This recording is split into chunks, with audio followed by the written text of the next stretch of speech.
Okay, with the guys. matching. Trigger warning, we have another one. You guys, this is sad. This is one day ago. Look, it's not something you'd want to hear.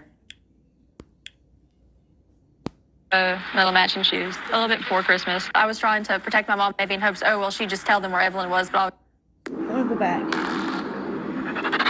Keep it going. 18-month-old girl named Evelyn. This is Baby a tragedy. Evelyn, you one where guys. this little girl was let down by everyone in her life who was supposed to protect her. Here's her story. Baby Evelyn, Little you baby guys. Evelyn, a blue-eyed, blonde-haired bundle of absolute joy, was born in Tennessee. Her dad was in the military and didn't have a relationship with her mom, Megan Boswell, so Megan was a 17-year-old single mother. But she seemingly did have some help. Evelyn and Megan lived on the Boswell family compound with Evelyn's grandparents, Tommy and Angela, and Evelyn's uncle, Tommy Jr. At some point in December of 2019, Evelyn went missing, but no one reported her gone until February of 2020. It was her February. grandpa who called police, not her mother. When the investigation began, Megan's story allegedly changed and turned out to be false. She reportedly said Evelyn was with Grandma Angela and her boyfriend. Megan was arrested for providing false information. Then Evelyn's body was found on the family compound. The medical examiner believes she was placed upside down in a trash can inside a shed where she died. Prosecutors believe Megan is the one who did. That is sickening. Let me stop it right here for a moment. Let me pause this, you guys. This is sickening.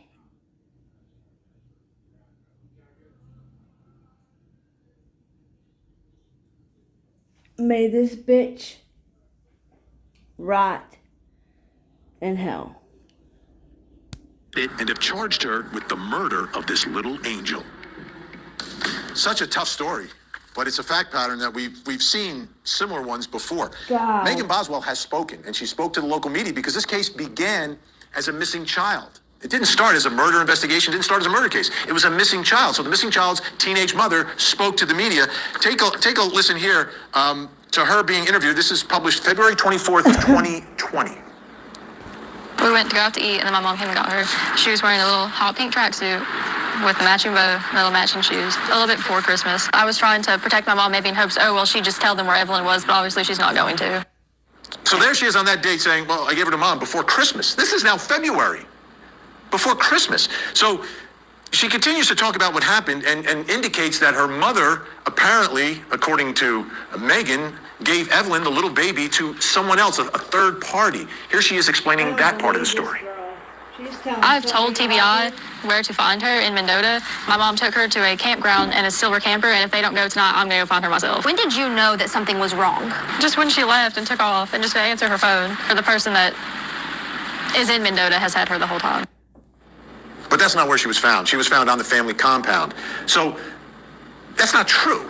So what's going on in this interview? And that brings us to my first question about this teenage mom. And did Megan Boswell already know Evelyn was dead?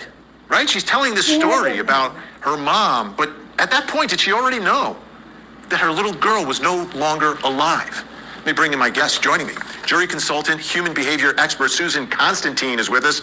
Also joining us, staff writer for the Kingsport Times News, Rick Wagner. Thank you both. Susan, let me just begin with you in what you saw from that mother. This is, again, before little baby Evelyn is found. It's a missing child. She's speaking there. Did you notice anything in the way she delivered in that interview? Yeah, when I'm watching the video, just watching her affect, what we're looking for are any sort of grief or worry, symptoms on her face. And you don't really see that. I mean, she's showing a few little crocodile tears, and there's a lot of research behind the faked and framed crocodile tears.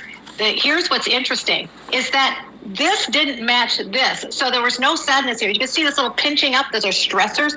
No horizontal lines across her forehead. We see a little chin pop right here. It's called a chin boss. Boss has more to do with pouting. Her shaking her head back and no could be indications that that's just how she's processing information, more of a convincing rather than conveying gesture. So overall, this would give me suspicion just because her overall affect really didn't match the severity of her daughter missing. It just was out of sync. So those are the kind of things what we call face anomalies. We see face anomalies that don't synchronize the way they should. Those are what we call points of interest, and we hone in on that. We're missing some other pieces to it before I can actually say she's deceptive. Okay, I want to take a look now. The TBI Special Agent David Gratz. Leilani. That's who she reminds me of, you guys. I cannot believe she killed her baby girl. Like, that's just fucking ridiculous. Let me know what you guys think. Let me know if you guys heard of this case, because I have never heard of it. I mean, this happened back in 2015, and it's just now going to court. Why is this happening and then that happened sooner? I mean, going to court-wise, like, that's a long time. Testified in court about an interview he did with Megan Boswell the next day on February 25th, 2020. Take a look. 2020, And this is what he testified to. She did say she was aware that Evelyn was dead. However, she told the story that it resulted from either her or Hunter Wood rolling over the child while sleeping, but she did not know the location of Evelyn's body. Rick Wagner from the Kingsport Times News, who's been on top of this story throughout. Rick, she's told a lot of stories, a lot of different stories. What are you taking away from what she knew and at what point? Well, I think it's very clear that the prosecution is very convinced that she told some things that were not true. She, among other things, among the murder charges, faces 12 counts of giving false police reports, and she attempted, or her attorney did, recently to have those heard separately, but that did not get approval from the judge. And this, so I think that. Go ahead, continue. That's it. I'm sorry. I didn't mean to talk over you. Never a problem. I want to show this as well, also from the TBI Special Agent David Gratz. This is from March 6th of 2020. We found the remains inside of a building that was referred to by the family as the Playhouse. It was out behind what I would call a storage building on the property, and this Playhouse was built by the defendant, Megan's grandfather, as a playhouse for her when she was a child. Susan, so we know that the stories aren't true. She's been charged with making all of these false statements. When someone has told so many alleged false statements, is it difficult to tell when and if they're telling the truth?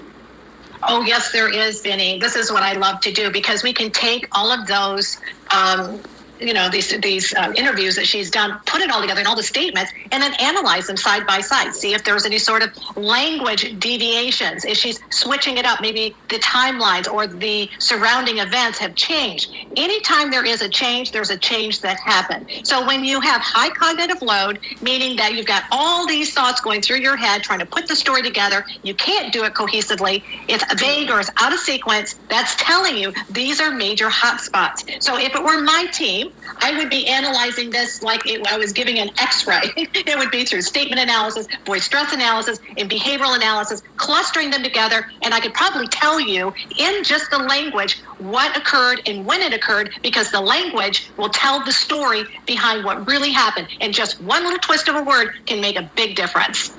And Rick, we talk about the different stories she's had. One story was that Evelyn's father had her, but Evelyn's father not even in the state, right?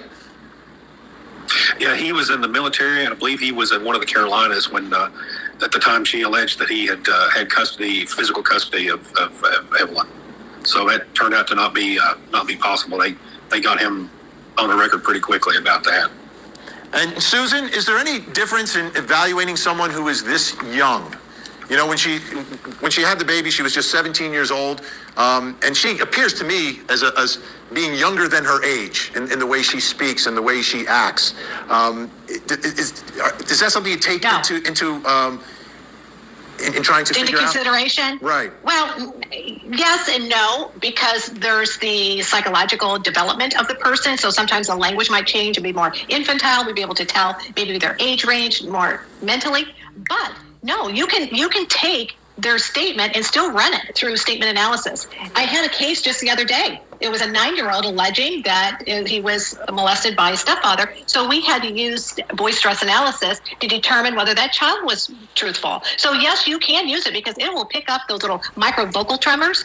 And regardless of what age, when you deviate from the truth, it's going to show up no matter crazy, what. But it guys. has to be intentional. You have to. Rick, any indication from So sad. grandma or grandpa, and I'm speaking Evelyn's grandmother and grandpa, that they knew what was going on here? They do. It's really hard to They had tell. to take We part. covered this sort of as a team effort, and there were a lot of different people involved. But I can't recall that. I think I recall that the grandfather was very concerned about this, and you know, at some point, the sheriff's office from Sullivan County got to the root of it and found Evelyn. All right. Unfortunately, not living. Not alive. Rick Wagner's going to stay with us. Susan Constantine, thank you so much. Coming up, can they...